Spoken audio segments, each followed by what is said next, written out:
जाएंगे, जब वो रुक जाएंगे, लेकिन प्रभु जब आपने झील को आज्ञा दी कि शांत हो जा, बहुफंती झील भी यीशु के नाम पे आज्ञा देने से शांत हो गई। प्रभु सचमुच प्रकार जब भी हमारे जीवनों में आंधियां आती है, हमें सोच में डुबा देती है, हम चिंतित हो जाते हैं, लेकिन उस वक्त पिता आपका वचन हमें संभालता है। प्रभु यीशु आप हमें संभालते हैं।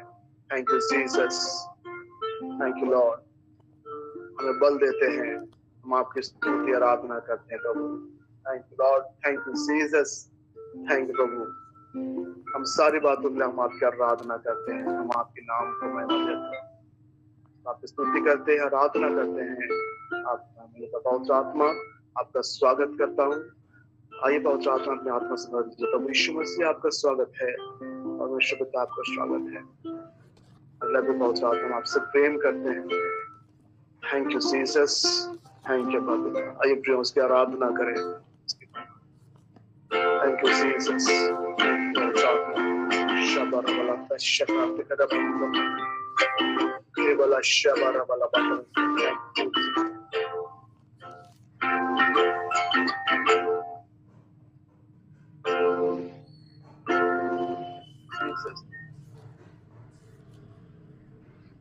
Thank you Jesus. केवल शबर वाला बात, नाम की महिमा आराधना सदा सर्वदा के स्तुति करूं, बेशुमार तेरे दानों के लिए। अब तक तूने संभाला मुझे, बाहों में लिए हुए। धन्यवाद करते हैं कि अब तक आपने हमें अपने बाहों में लिए हुए, हमें संभाल लेते हैं प्रभु, हमें संभालते हैं प्रभु। आपका धन्यवाद करते हैं। किन के स्तुति करूं, बेशुमार तेरे दानों के लिए।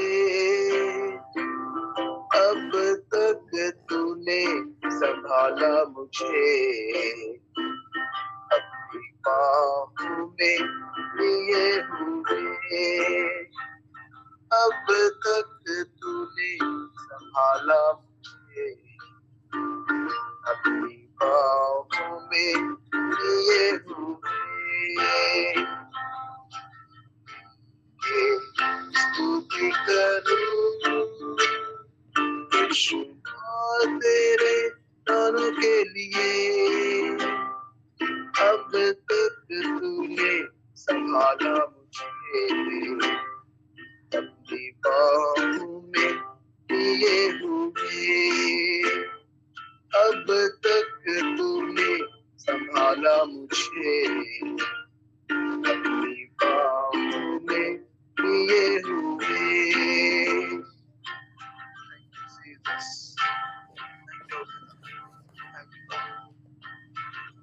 तेरे शत्रु का निशाना तुझ पर न होगा प्रबल। तेरे शत्रु का निशाना तुझ पर न होगा प्रबल। अपनी आंखों की पुतली जैसे वो रखेगा तुझे हर पल। अपनी आंखों की पुतली जैसे वो रखेगा तुझे हर पल। इनके स्तुति करूं, बेशुमार तेरे दानों के लिए। अब तक तूने संभाला मुझे, अपनी बाहों में लिए हुए। अब तक तूने संभाला मुझे, अपनी बाहों में लिए हुए। प्रेम से भरे परमेश्वर पिता, आपका धन्यवाद करते हैं कि हमारे शत्रु का निशाना हमारे जीवन में प्रबल नहीं होता प्रभु, क्योंकि आप हमें अपने आंखों की पुतली के समान सुरक्षा प्रदान करते हैं। आप हमारे साथ रहते हैं प्रभु जी, और दुष्टा की कोई भी युक्तियां हमारे विरुद्ध सफल नहीं हो पाती प्रभु, क्योंकि आप हमेशा हमारे साथ रहते हैं, हमें संभालते हैं, हमें बल देते हैं प्रभु। Thank you Jesus. जब हम लोग जीवन के विभिन्न विपत्तियों से में फंस जाते हैं, उस वक्त भी आपका वचन कहता है कि देखो मैं तुम्हारे साथ सदा खड़ा हूं, सदा आप हमारे साथ रहते हैं, हमें कभी नहीं छोड़ते, कभी नहीं त्यागते। हम आपका धन्यवाद करते हैं हर पल हर वक्त हमारे साथ रहने के लिए। मेरे शत्रु का निशाना तुझ पर न होगा प्रबल, मेरे शत्रु का निशाना तुझ पर न होगा प्रबल,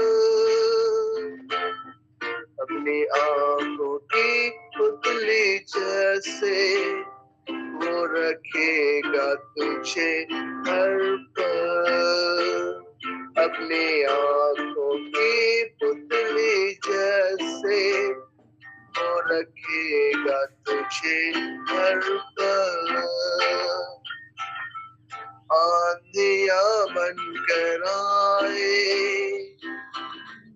जिंदगी के फिक्र, आंधियां बनकर आए जिंदगी के फिक्र, कौन है तेरा केवल हारा, है भरोसा तेरा किधर, कौन है तेरा केवल हारा, है भरोसा तेरा किधर, के स्तुति करूं बेशुमार तेरे दानों के लिए, अब तक तूने संभाला मुझे, अपनी बाहों में लिए हुए, अब तक तूने संभाला मुझे, अपनी बाहों में लिए हुए। तो हम आपको धन्यवाद करते हैं।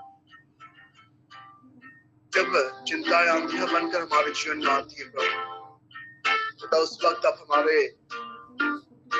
उद्धारकर्ता बन जाते हैं, उस वक्त तक विपत्तियों से निकालने वाले प्रभु बन जाते हैं। हम धन्यवाद करते हैं, हम आप पे भरोसा और आशा रखते हैं पिता, हमारी उम्मीद है आप हैं प्रभु। हम धन्यवाद करते हैं क्योंकि हमें हर एक परिस्थितियों से बाहर निकालने वाले आप जीवित परमेश्वर है।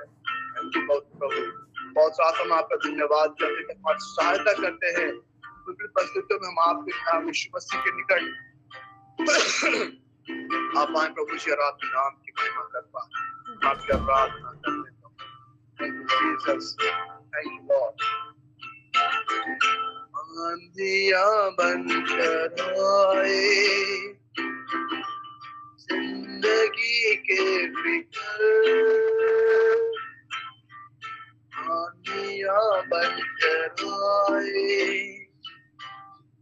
जिंदगी के फिक्र, कौन है तेरा केवल हारा, है भरोसा तेरा किधर, कौन है तेरा केवल हारा, है भरोसा तेरा किधर।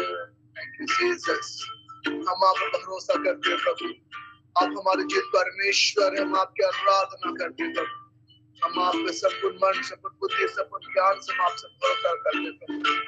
हमें धन्यवाद प्रभु जी, हम आपको धन्यवाद करते हैं कि आप हमें हाथों से संभाले हुए हैं।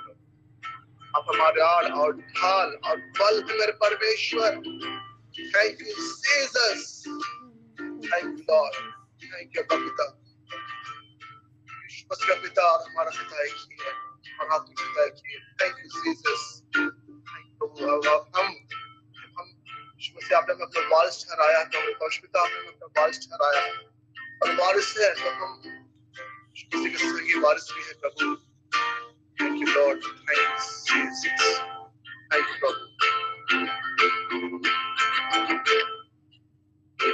के स्तुति करो यीशु और तेरे दानों के लिए अब तक तूने संभाला मुझे अपनी बाहों में लिए हुए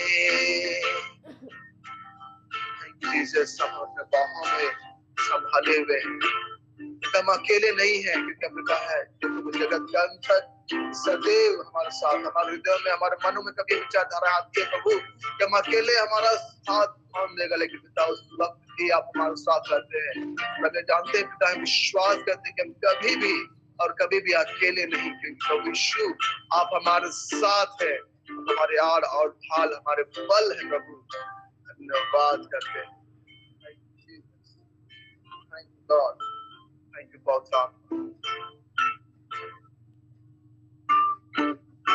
Thank you, Jesus. Thank you, Lord. Thank you, Jesus. Thank you, Lord. Shabara wala shabara.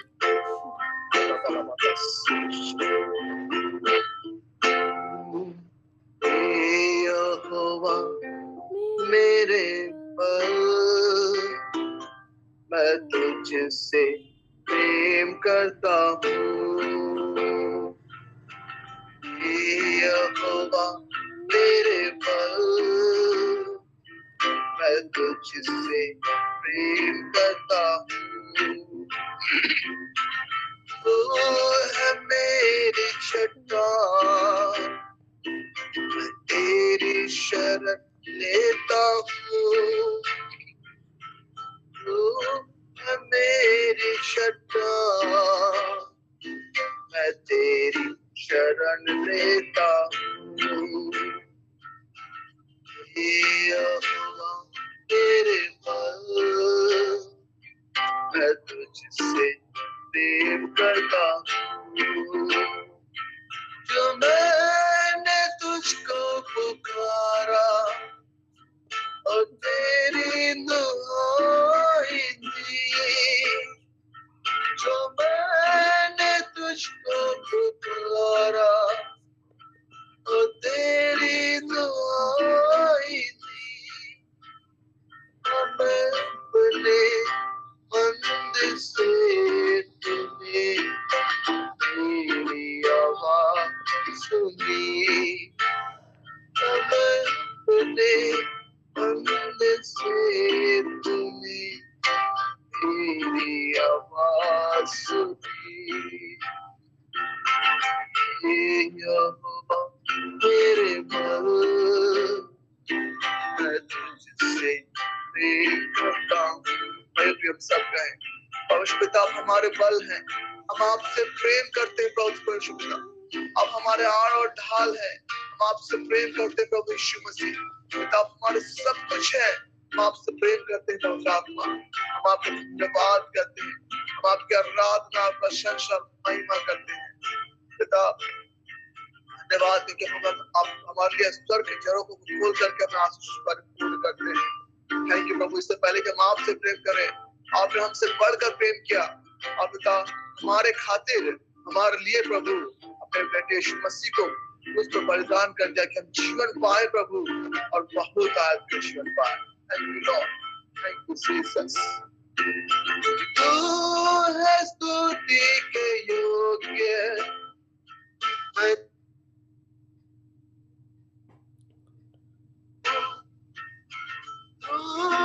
स्तुति के योग्य मैं तुझको पुकारता हूँ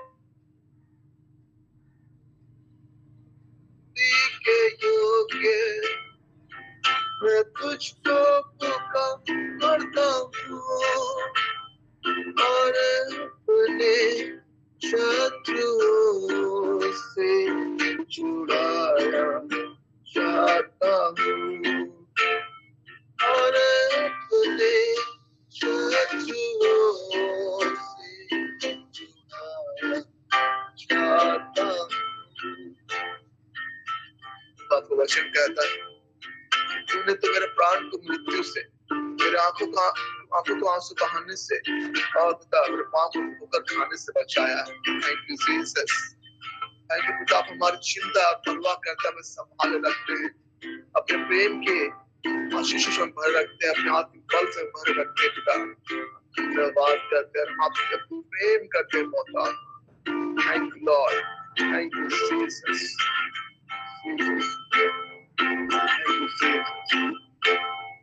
कृपाओं से भरा हुआ यीशु के लहू में छिपा हुआ, कृपाओं से भरा हुआ यीशु के लहू में छिपा हुआ है तुझ ना पावन राज के अजब पवित्र राष्ट्र ईश्वर के नीचे बजाऊं, तुझ ना पावन राज के अजब पवित्र राष्ट्र ईश्वर के नीचे बजाऊं, कृपाओं से भरा हुआ यीशु के लहू में छिपा हुआ, कृपाओं से भरा हुआ यीशु के लहू में छिपा हुआ पावन राज के अजब पवित्र राष्ट्र ईश्वर के नीचे प्रजा। हम ईश्वर की नीचे प्रजा है प्रभु, हम ईश्वर की चुनी हुई प्रजा है प्रभु। हम आपका धन्यवाद करते हैं, हम कृपाओं से भरे हुए हैं, हम आपके लहू में छिपे और ढके हुए प्रभु। हम धन्यवाद करते हैं प्रभु यीशु, अपने मन अपने हृदय को आपको उठाते हैं। Thank you Jesus, thank you Lord, हमें आशीषित करने के लिए प्रभु यीशु। अब वचन कहता है कि मैंने पता से सुना कि पौध बनो तो पवित्र पवित्र प्रभु, तो पौध पाइए, हम पौध बनते चले जाने पर आपकी अनुग्रह आपकी कृपा बढ़ता चले जाने पर महारोधिक आशीषों के भागीदार हो जाने पर हम यीशु मसीह में हर प्रकार के आत्मिक आशीषों से ब्लेस्ड है प्रभु। धन्यवाद करते हैं, महिमा देते हैं, कहते हैं आप सचमुच शुद्ध परमेश्वर का। पहला पत्र दूसरा अध्याय इसका नाम कहता है प्रभु, प्रतिदक्षिण वंश और राजपधारी राजों का समाज और बहुत क्रोध और परमेश्वर की बीच प्रजा, इसलिए से अपनी अद्भुत ज्योति लाया है, प्रकट करो। धन्यवाद, जब आपकी चुनी प्रजा है, जब आपके गुण प्रकट करने पाए, आपका स्वभाव हमारे जीवन से बहने पाए, हम आपको धन्यवाद करना है। Thank you Jesus, thank you प्रभु। कृपाओं से भरा हुआ यीशु के लहू में छिपा हुआ, यस लॉर्ड, कृपाओं से भरा हुआ यीशु के लहू में छिपा हुआ, पावन राज के अजब पवित्र राष्ट्र ईश्वर के नीचे बजाऊं, पावन राज के अजब पवित्र राष्ट्र ईश्वर के नीचे बजाऊं, कृपाओं से भरा हुआ लहू में छिपा हुआ। हम लोगों को छिपा रखते हैं, हम आपकी कृपा पात्र हैं प्रभु, कृपाओं में भरते हैं, हम आपकी आराधना करते हैं, हम आपकी प्रशंसा करते हैं।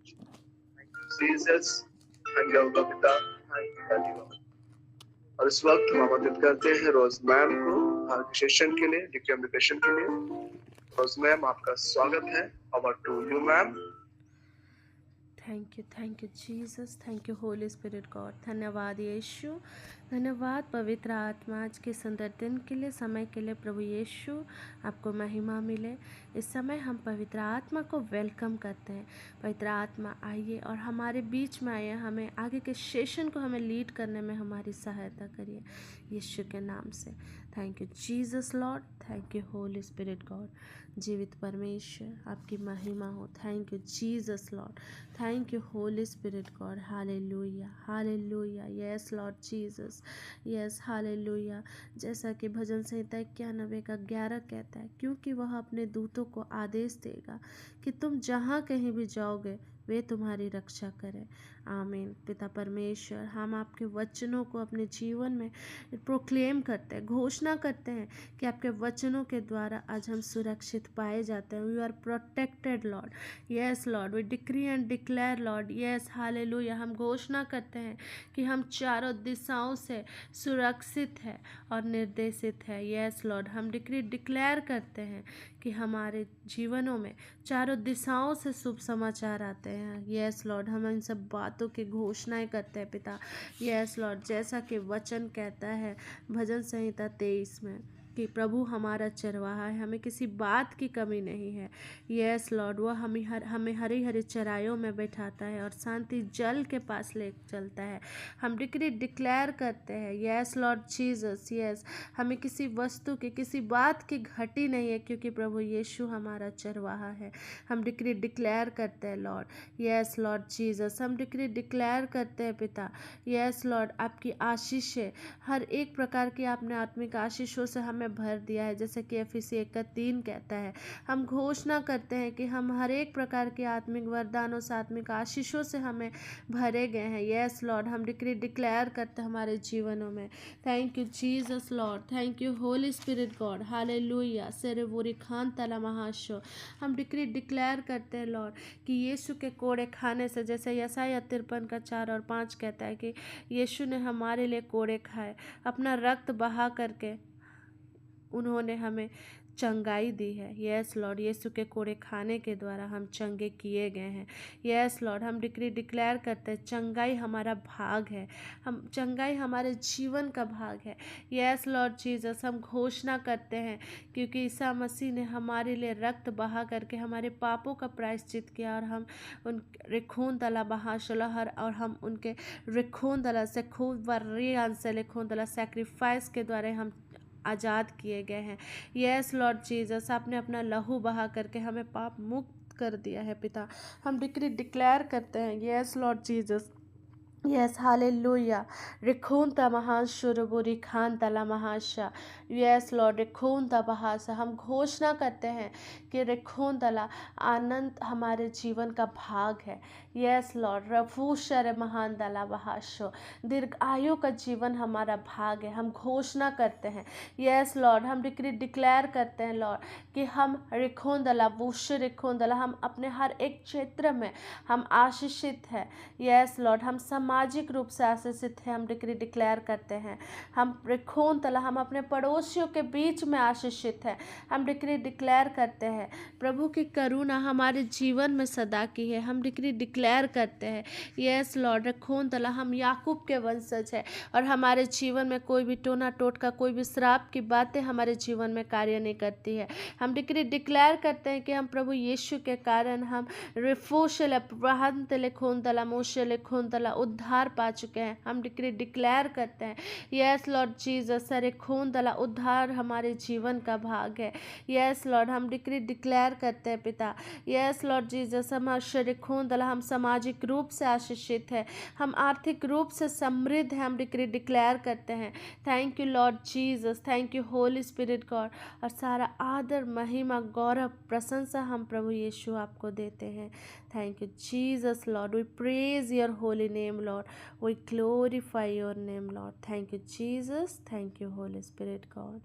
तो सबको जय Yeshu, praise the Lord. Yeshu सहाय, जय मसीह की मेरे प्रियो।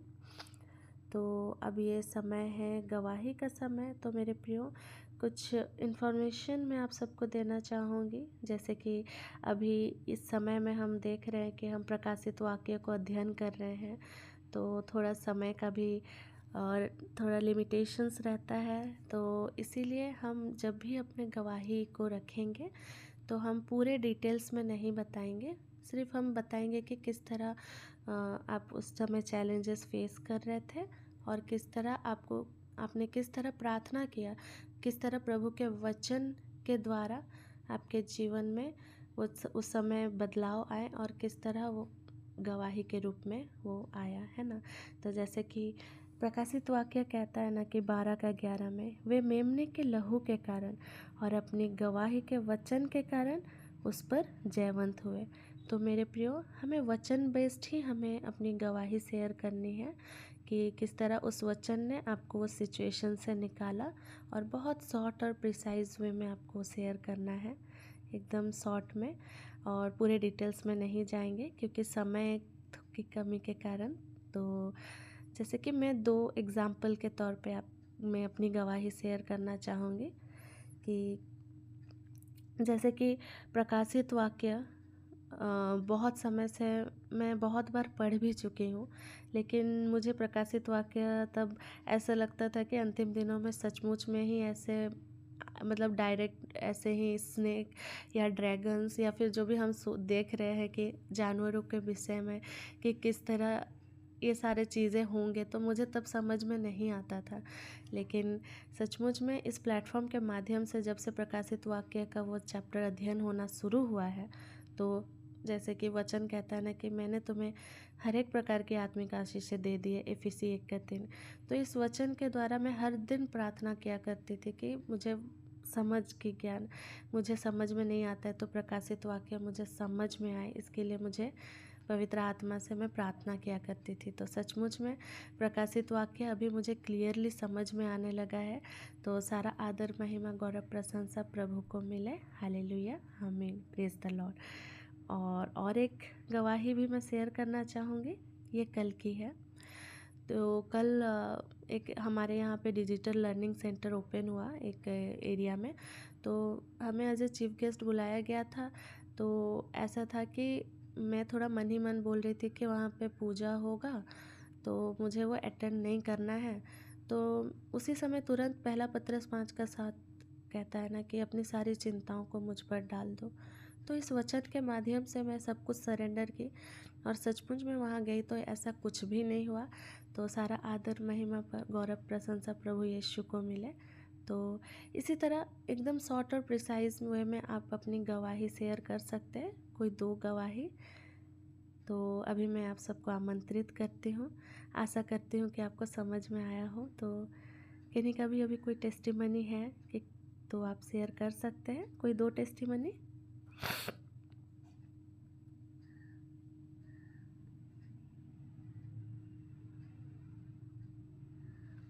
Praise the Lord. मेरे पास एक गवाही है। इन दिनों सभी की चारों ओर संगम का बहुत जोर से बात हो रहा है, तो वैसे ही मेरे एक स्टाफ में गई हुई थी और मुझको मालूम था कि वो आएगी और मुझको प्रसादी देगी, और मैं मन ही मन इस बात के लिए प्रार्थना करती कि प्रभु ऐसा मेरे साथ ना हो। और कल मैं जैसे ही स्कूल गई और वो मुझको बोली कि बांट रहे थे और बोली कि सुषमा दी तो ऐसा लगता है कि वो प्रसादी नहीं खाएगी। तो मेरे बगल में था, मैं बोली कि वो लोग को बोली कि आप लोग मेरे हिस्से का खा लो, मैं नहीं खाऊंगी। तो इस तरह से मुझको जो बहुत उहापोह की स्थिति थी, प्रभु ने मुझको निकाल दिया। इस बात के लिए मैं सारा आदर, महिमा, गौरव प्रभु को देती हूँ। मेरी सारी चिंताओं को वो ले लेता है। आमीन, praise the Lord. All glory to God. आपके गवाही से हम सब आशीषित हैं मैम, गॉड ब्लेस यू। तो अभी का ये समय है जीवित वचनों का समय। ज़्यादा समय ना लेते हुए मैं प्रभु के दास प्रोफेट वीरेंद्र सामुएल सर को आमंत्रित करती हूँ। Over to you sir. Hallelujah. Praise the Lord. Thank you, Jesus. Glory, glory, glory, glory, Lord. Thank you, Lord. Thank you, Jesus, Lord. सभी को अपने हाथों को उठाएंगे।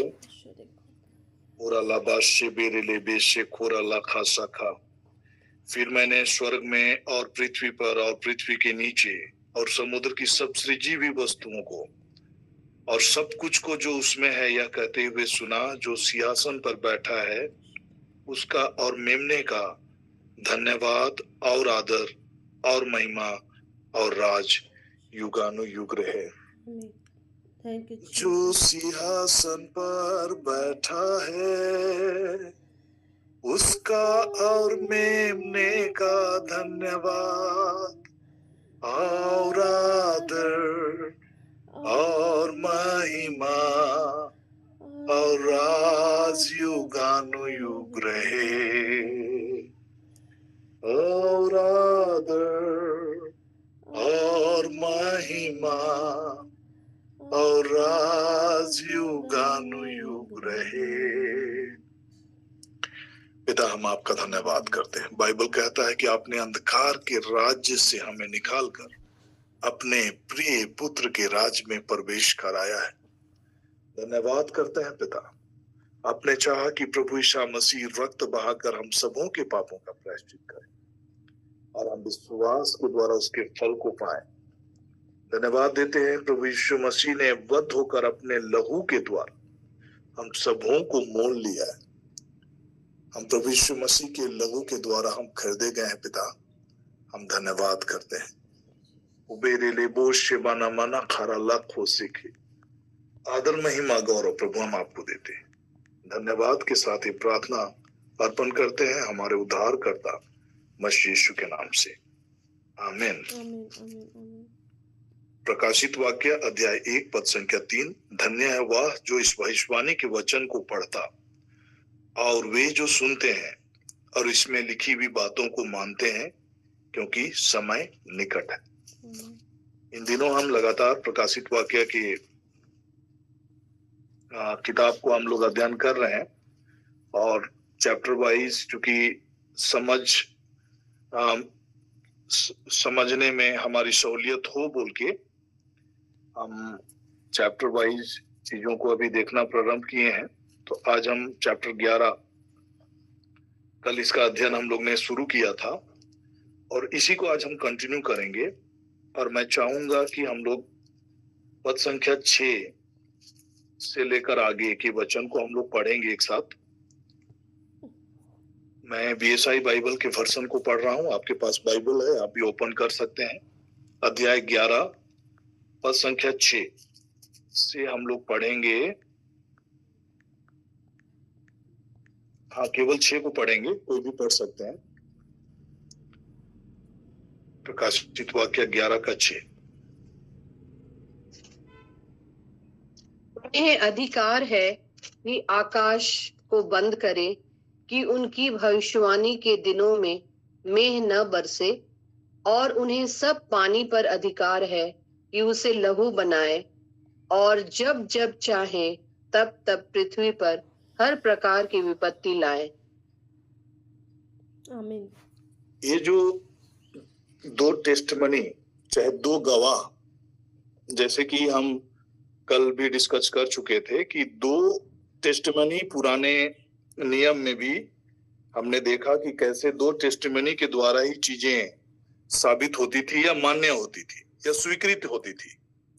तो सर्वमान्य होने के लिए 2 टेस्टिमनी का होना इंपॉर्टेंट था और इसीलिए, और ये इजराइल के लोगों के बीच में ये सर्वमान्य था कि 2 टेस्टिमनी के द्वारा जो भी बातें कही जाती थी वो स्वीकृत थी।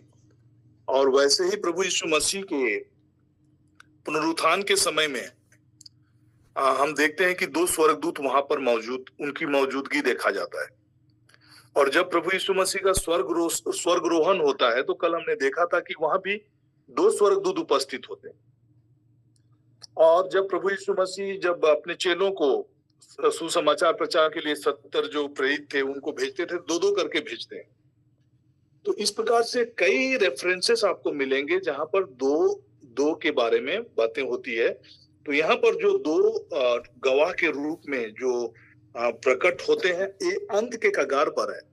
और ये जस्ट ये जो टेस्टिमनी जो शेयर करेंगे 2 गवाह के रूप में जो लोग आएंगे, वे अंतिम 3.5 साल के दौरान इस पृथ्वी पर रहेंगे और सुसमाचार की बातों को और विभिन्न प्रकार की जो कैलामिटीज, जो क्लेश, जो दुख और प्रकोप जो इस पृथ्वी पर आ रहा होगा, उन सबों के मध्य में वे लोगों को प्रभु के वचन की ओर, परमेश्वर की ओर फिरने के लिए और पश्चाताप करने के लिए, मन फिराव के लिए लोगों को आग्रह करते हुए उनके बीच में वो काम करेंगे। तो उनका मेन पर्पस यही होगा कि जो भी क्लाइमेटिस हो रही है वो परमेश्वर का न्याय का समय है, और जो भी पृथ्वी पर जो भी प्रकोप है, चाहे जो भी स्थिति बनी हुई है, क्योंकि परमेश्वर का क्रोध और प्रकोप के वजह से ये चीज है। तो लोगों को रिपेंटेंस के लिए जिस प्रकार से वे कपड़े ओढ़ कर वहां पर बैठे दिखाया जाता है कि वे टाट ओढ़े हुए 1260 दिन तक भविष्यवाणी करेंगे, और 42 महीने तक का 42 महीने का जो समय बताया गया, तो 42 महीने का भी मैंने आपको कैलकुलेशन बताया था कि इजराइल का जो कैलकुलेशन है, कैलेंडर है, और उसके आधार पर महीने को 30 दिन का ही महीना होता है, और 30 इंटू आपका अगर आप 42 करेंगे तो एग्जैक्टली 1260 दिन का वो होता है। तो ये समय काल उनका इस पृथ्वी पर गवाह देने के लिए वो समय निर्धारित है। उतने समय काल तक वे इस पृथ्वी पर परमेश्वर के वचन की गवाही देते रहेंगे।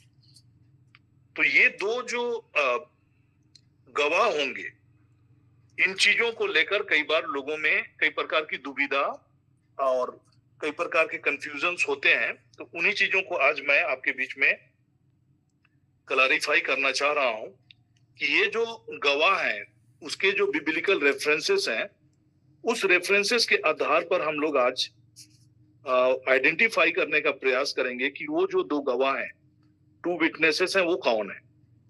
सबसे पहले अगर हम देखेंगे एलिया, अगर मलाकी के किताब को अगर आप देखेंगे तो मलाकी के किताब में एलिया के बारे में लिखा हुआ है कि वो अंत के दिनों में एलिया प्रकट होगा बोल के। तो कई स्कॉलर्स जब जॉन द बैप्टिस्ट इस पृथ्वी पर आए तो उनके विषय में लूका रचित सुसमाचार संत लूकस 1:17 में वचन लिखता है कि उनके एलिया का आत्मा उनमें था। तो इन बातों को लेकर लोग ये समझ रहे थे कि मलाकी की जो भविष्यवाणी है वो जॉन द बैप्टिस्ट के द्वारा फुलफिल हो चुका है। लेकिन अगर आप संत यूहन्ना के सुसमाचार अध्याय 1 पद संख्या 21 में अगर आप देखेंगे तो इस बात को संत स्वयं जॉन द बैप्टिस्ट इस बात को इनकार करते हैं और वो कहते हैं कि मैं एलिया नहीं हूं, है ना। तब उन्होंने पूछा कि तो फिर कौन है, क्या तू एलिया है? उसने कहा मैं नहीं हूं। तो क्या तू यह भविष्यवक्ता है, वह भविष्यवक्ता है? उसने उत्तर दिया कि नहीं। तो एलिया के विषय में जब लोगों ने उसे पूछा तो वो क्लियर इन बातों को इंडिकेट किया कि मैं एलिया नहीं हूं। तो जो 2 विटनेसेस मलाकी के किताब अध्याय 4 और 5 और 6 में जो भविष्यवाणी है उसके आधार पर हम देखेंगे कि अंत के समय में एलिया प्रकट होगा। और ये 2 विटनेसेस को इसलिए हम मूसा और एलिया के रूप में ही देखते हैं क्योंकि प्रभु यीशु मसीह का जो ट्रांसफिगरेशन था, रूपांतरण था, मैथ्यू चैप्टर 17 का 3 में अगर हम देखेंगे, मैथ्यू चैप्टर 17 का 3 में देखेंगे तो वहां पर लिखता है कि देखो मूसा और एलिया उनके साथ बातें करते हुए उन्हें दिखाई दिए। हम लोग 2 पद को भी पढ़ेंगे, 1 और 2 रोज मैम, ओके। 6 दिन के बाद यीशु ने पतरस और याकूब और उसके भाई यूहन्ना को साथ लिया और उन्हें एकांत में किसी ऊंचे पहाड़ पर ले गया और उनके सामने उनका रूपांतरण हुआ और उसका मुंह सूर्य की नाई चमका और उनका वस्त्र ज्योति की नाई उजला हो गया। और देखो मूसा और एलिया उनके साथ बातें करते हुए उन्हें दिखाई दिए। तो ट्रांसफिगरेशन के समय, प्रभु यीशु मसीह का रूपांतरण के समय 2 जो गवाह जो थे वो मूसा और एलिया नबी थे। और उन्हीं के बीच में, चेलों के बीच में अगर आप 5वां पद को पढ़ेंगे, 5वां पद, तो वहां पर देखिए कि कैसे परमेश्वर का गवाही उनके बीच में आता है कि ये जो प्रभु यीशु मसीह जो इस पृथ्वी पर जो पतरस, याकूब और यूहन्ना के साथ में खड़े हैं वो कोई ऑर्डिनरी नहीं है, लेकिन स्वर्ग से ये भविष्यवाणी आ रही है। और किनके मध्य में ये भविष्यवाणी मतलब ये आवाज आ रही है, आकाशवाणी आ रही है, आकाश से जो शब्द सुनाई दे रहे हैं। मूसा और एलिया उनके साथ खड़े हैं, उनसे बातें कर रहे हैं।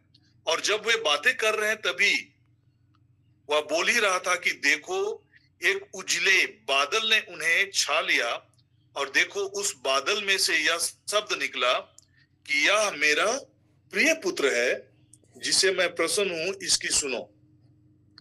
तो ये जो टेस्टिमनी, जीसस की टेस्टिमनी रूपांतरण के दिनों में हुई, वे मूसा और एलिया उनके बीच में थे।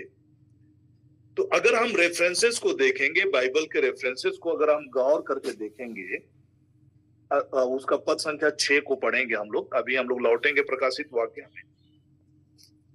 तो प्रकाशित वाक्य का जो अध्याय 11 उसका पद संख्या 6, उन्हें अधिकार है कि आकाश को बंद करे और उनकी भविष्यवाणी के दिनों में मेघ ना बरसे। तो मैं रेफरेंसेस को केवल मैं बोल रहा हूं, हम उसमें नहीं जाएंगे, ताकि आप इन चीजों को क्रॉस चेक कर सकते हैं।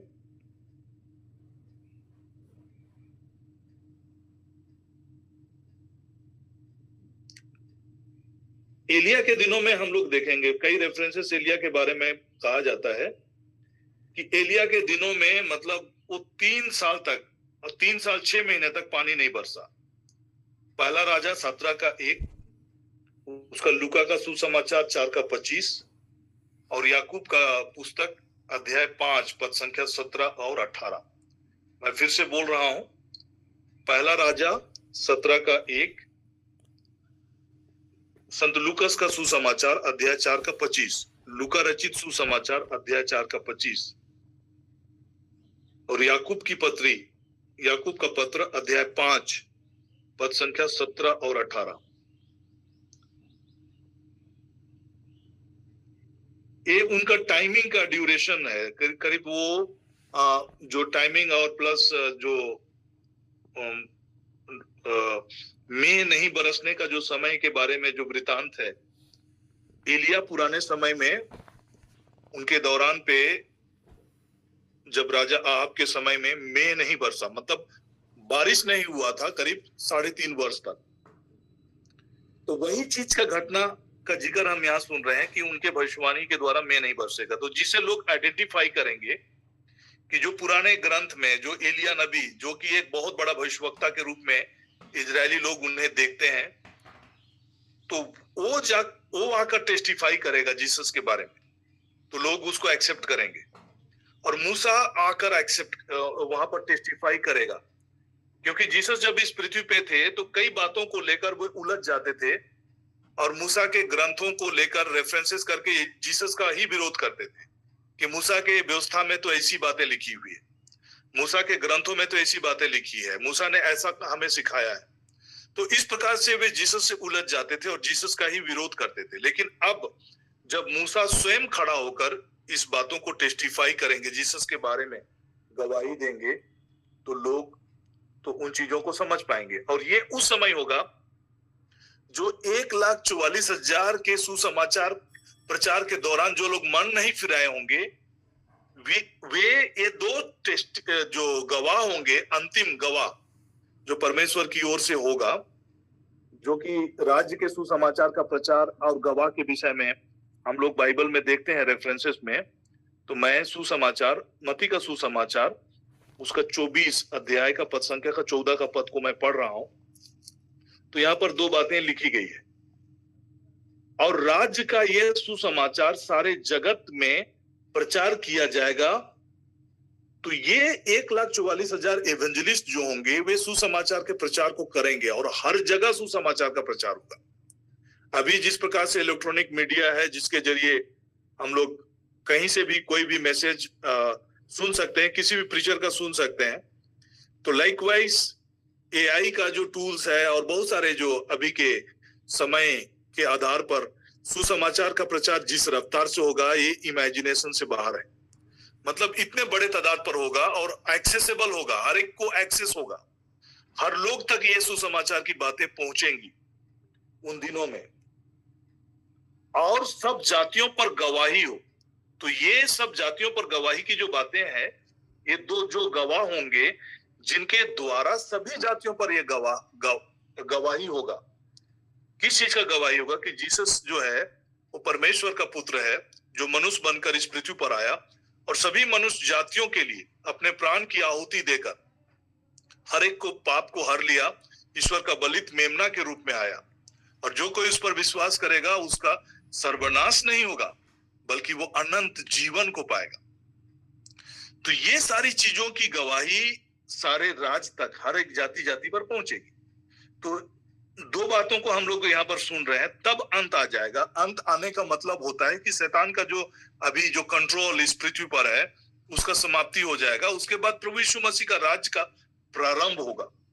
तो यहाँ पर गवाही के रूप में जो लोग, दो लोग जो आएंगे, ये इमीडिएटली इनका जो मिनिस्ट्री होगा, 1,44,000 के जो चुने हुए लोग जो सुसमाचार के प्रचारक होंगे, हम लोग बाइबल में पढ़े कि like in the mid of the tribulation period में वे इस पृथ्वी पर से उनका रैप्चर हो जाएगा, मतलब वे भी चले जाएंगे, उठा लिए जाएंगे, स्वर्ग में चले जाएंगे। और उनके प्रचार के दौरान जितने भी लोग सुसमाचार में उस ट्रिबुलेशन पीरियड के दौरान बिलीव करेंगे, उनकी संख्या अनगिनत होगी। और वे हर जाति से होंगे, हर कुल से होंगे, हर भाषा से होंगे, और ऐसी भीड़ जिसकी गिनती कोई नहीं कर सकता। हम लोग इसका ऑलरेडी जिक्र हम लोग सुन चुके हैं रेवलेशन चैप्टर 7 का 9 में। और इतनी बड़ी तादाद पे स्वर्ग में लोग होंगे।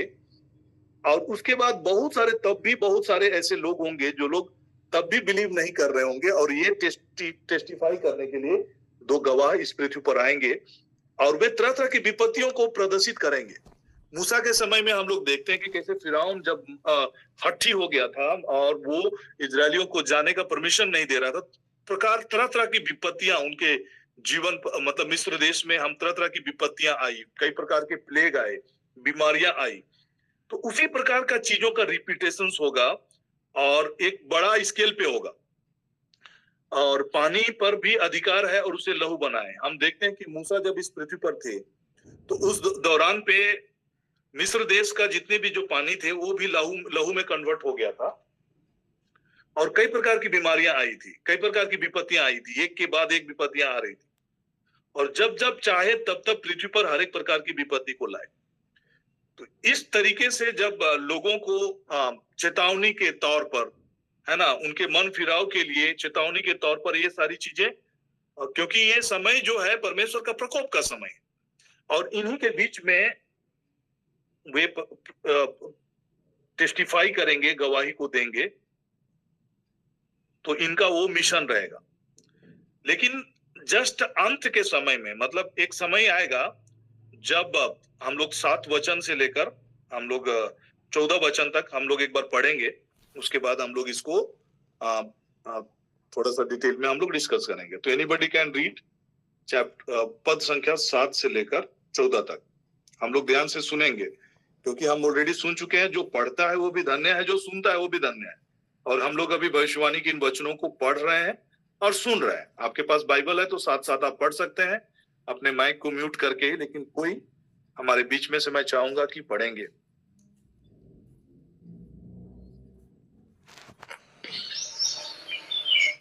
और जब वे अपनी गवाही दे चुकेंगे तो वह पशु जो अथाह कुंड में से निकलेगा उनसे लड़कर उन्हें जीतेगा और उन्हें मार डालेगा।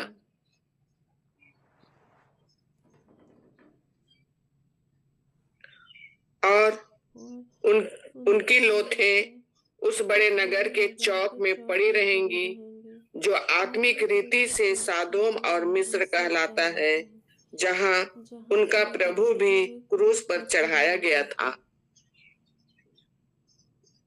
पढ़ते जाइए, कंटिन्यू करिए। और सब लोगों और कुलों और भाषाओं और जातियों में से लोग उनकी लोथें 3.5 दिन तक देखते रहेंगे। और उनकी लोथें कब्र में रखने ना देंगे और पृथ्वी के रहने वाले उनके मरने से आनंदित और मगन होंगे और एक दूसरे के पास भेंट भेजेंगे, क्योंकि इन दोनों भविष्यद्वक्ताओं ने पृथ्वी के रहने वालों को सताया था।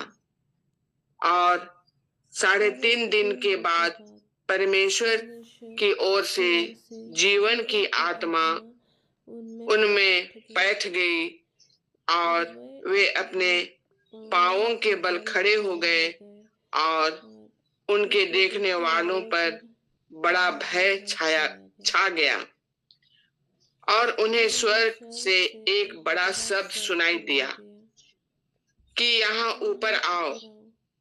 यह सुन वे बादल पर सवार होकर अपने बैरियों के देखते देखते स्वर्ग पर चढ़ गए। फिर उसी घड़ी एक बड़ा भूइंडोल हुआ और नगर का 10वां अंश गिर पड़ा और उस भूइंडोल से 7,000 मनुष्य मर गए और शेष डर गए और स्वर्ग के परमेश्वर की महिमा की दूसरी विपत्ति बीत चुकी, देखो तीसरी विपत्ति शीघ्र आने वाली है।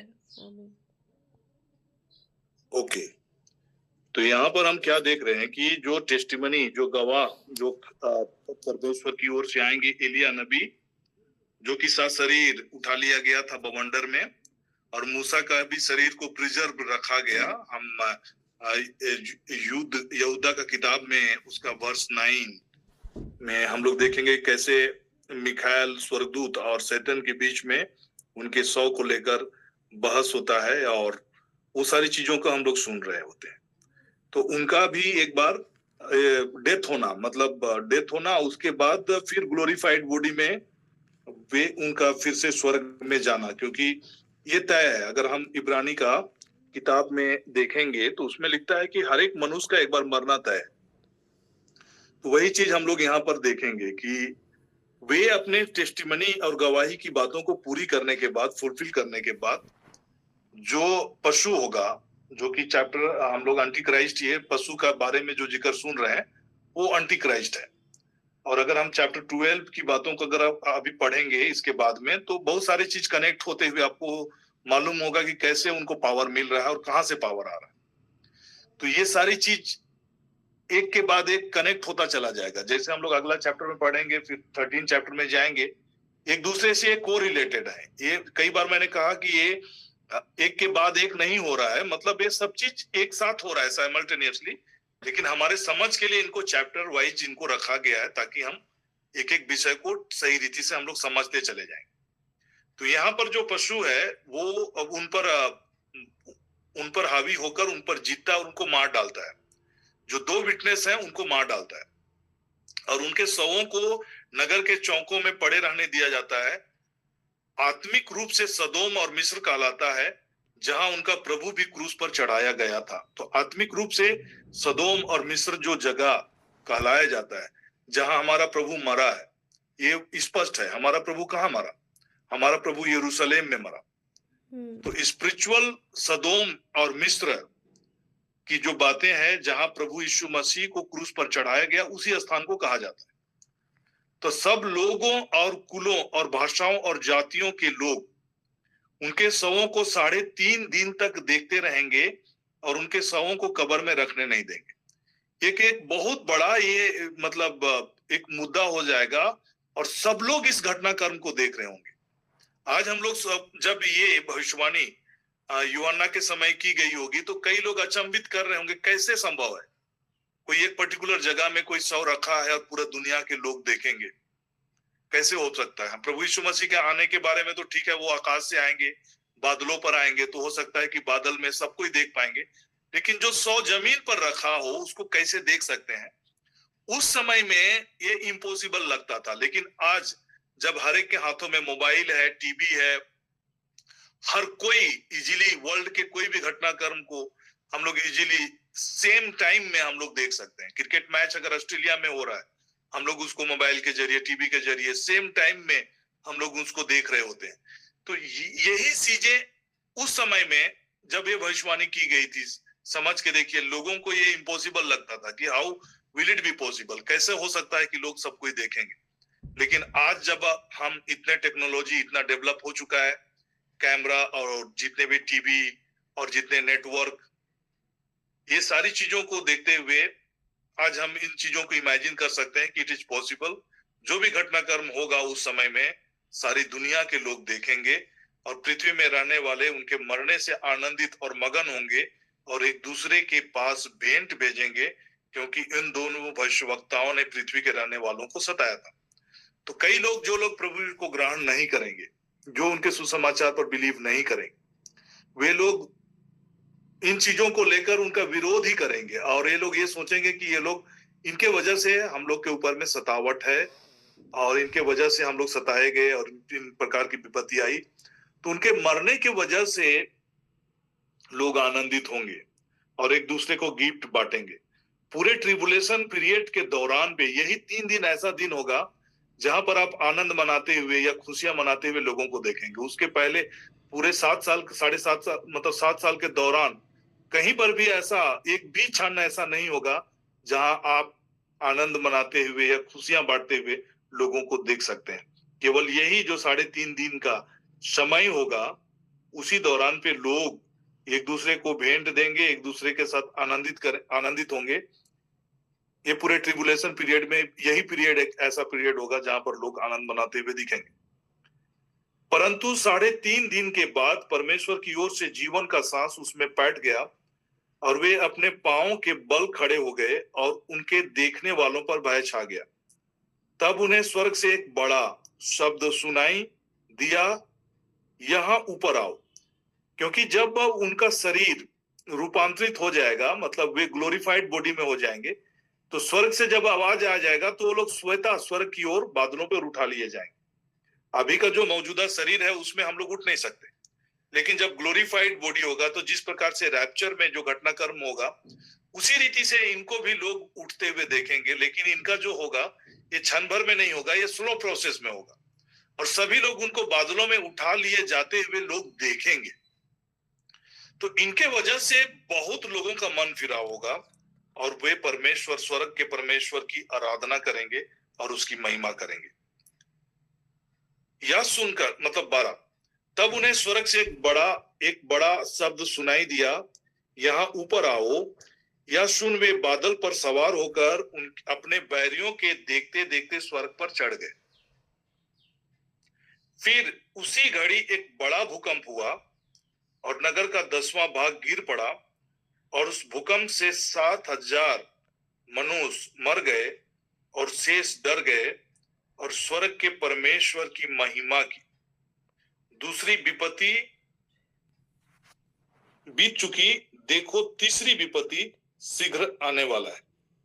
उसके बाद हम लोग 7 ट्रम्पेट, 7वीं तुरही में हम लोग प्रवेश करते हैं। और ये 7वीं तुरही किन बातों को इंडिकेट करता है? ये तैयारी को इंडिकेट करता है कि स्वर्ग में अब प्रभु यीशु मसीह का आगमन का समय आ रहा है।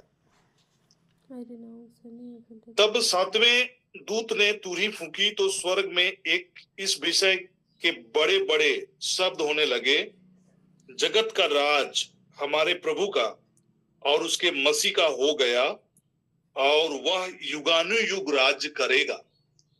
तब 24 प्रचीन जो परमेश्वर के सामने अपने सिंहासन पर बैठे थे, मुंह के बल गिरकर परमेश्वर को दंडवत करके यह कहने लगे, हे परमेश्वर, हे सर्वशक्तिमान प्रभु परमेश्वर जो है और जो था, हम तेरा धन्यवाद करते हैं कि तूने अपनी बड़ी सामर्थ को काम में लाकर राज्य किया है। जातियों ने क्रोध किया पर तेरा प्रकोप आ पड़ा और वह समय आ पहुंचा कि मरे हुओं का न्याय किया जाए और तेरे दास भविष्यवक्ता और पवित्र लोगों को और उन छोटे बड़ों को जो तेरे नाम से डरते हैं बदला दिया जाए और पृथ्वी के बिगाड़ने वाले नष्ट किए जाए। तब परमेश्वर का जो मंदिर स्वर्ग में है वह खोला गया और उसके मंदिर में उसकी वाचा का संदूक दिखाई दिया और बिजलियां और शब्द और गर्जन और भूकंप हुए और बड़े ओले पड़े। तो ये जो सिनारियो हम लोग यहाँ पर देख रहे हैं कि जो दो गवाह के जाने के बाद, है ना, उसके स्वर्ग में चले जाने के बाद वो सातवीं तुरही का समय होगा, और सातवीं सूरी इस बात को इंडिकेट करता है कि प्रभु यीशु मसीह का द्वितीय आगमन में हम लोग प्रवेश करेंगे।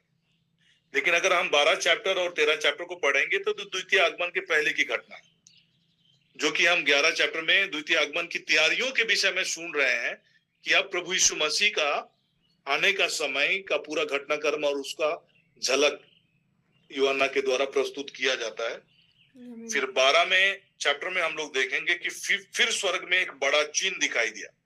तो एक साइन स्वर्ग खुल गया और स्वर्ग का एक चिन्ह उसको दिखाई दे रहा है। तो ये एक बड़ा चैप्टर है और इसमें भी कई प्रकार के कंफ्यूजन्स हैं लोगों को, इनके समझ को लेकर और ये सारी चीजों को लेकर। तो इसमें बहुत सारी चीजें हैं।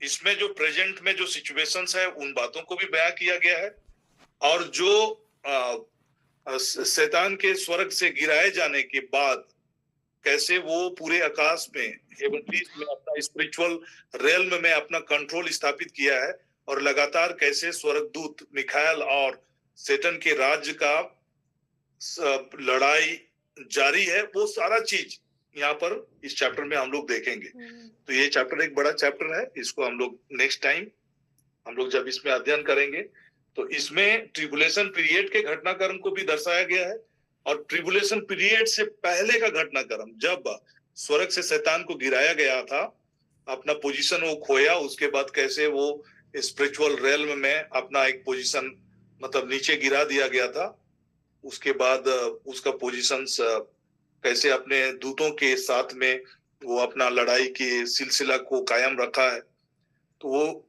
उन सारी बातों का भी यहाँ पर हल्का हल्का झलक हम लोग देखेंगे, और साथ ही साथ ट्रिबुलेशन पीरियड के दौरान कैसे वे परमेश्वर के चुने हुए लोगों को तहस नहस करने के लिए वो पूरा कोशिश करेगा, और उसका समय चूंकि वो कम रहेगा, और वो स्वर्ग से जहां पर उसका जो पोजीशन है, स्वर्ग कहने का मतलब there are 3 heavens, first heaven, second heaven and third heaven. तो जहां पर जो थर्ड हेवन है, थर्ड हेवन के पोजीशन से वो ऑलरेडी गिराया जा चुका है, और हेवनलीज में जहां पर जो हेवनली रेल्म्स, जिसमें हम लोग फर्स्ट हेवन जो आकाश के बारे में जो चर्चा करते हैं, उन जगहों पर वो अपना अभी पोजीशन को रखे हुए हैं, है ना। और एफिशियंस में 6:12 में हम लोग पढ़ते भी हैं कि आकाश की सेनाओं से, आत्मिक सेनाओं से हमारा संघर्ष है।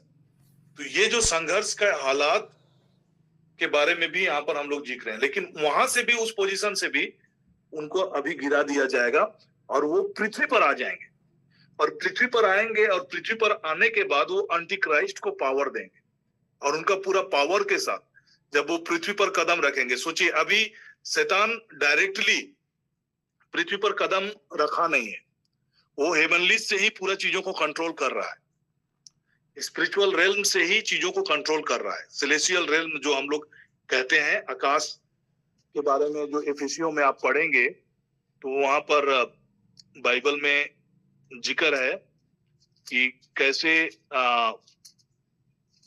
प्रधानता और ये सब चीजों के बारे में, तो वहां से अभी कंट्रोल कर रहा है। वो लिटरली वो पृथ्वी पर फिर उसको फेंक दिया जाएगा, गिरा दिया जाएगा, क्योंकि हमारा ये मल्ल युद्ध लहू और मांस से नहीं, परंतु प्रधानों से और अधिकारियों से और इस संसार के अंधकार के हाकिमों से और दुष्टा की आत्मिक सेनाओं से है जो आकाश में है।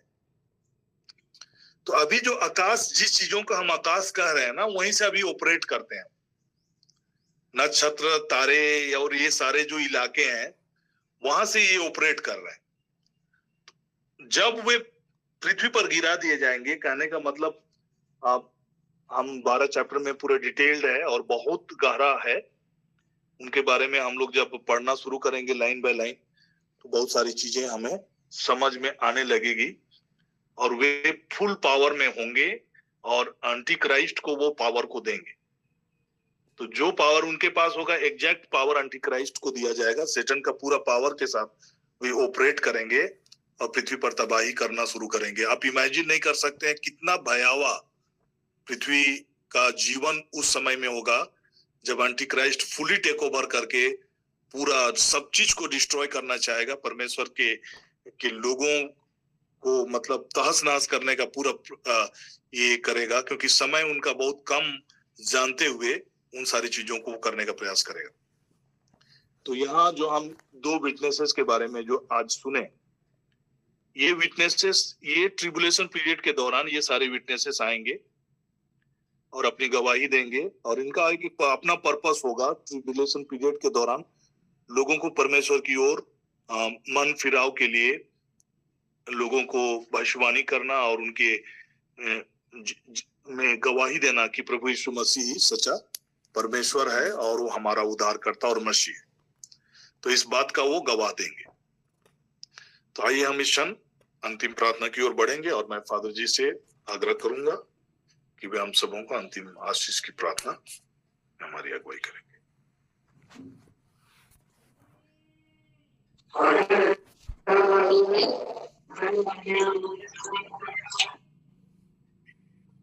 आइए धन्यवाद के साथ में आज के सुंदर दिन के लिए पिता ईश्वर को धन्यवाद देते हैं और हम समर्पित हो जाएं अपने जीवन के लिए।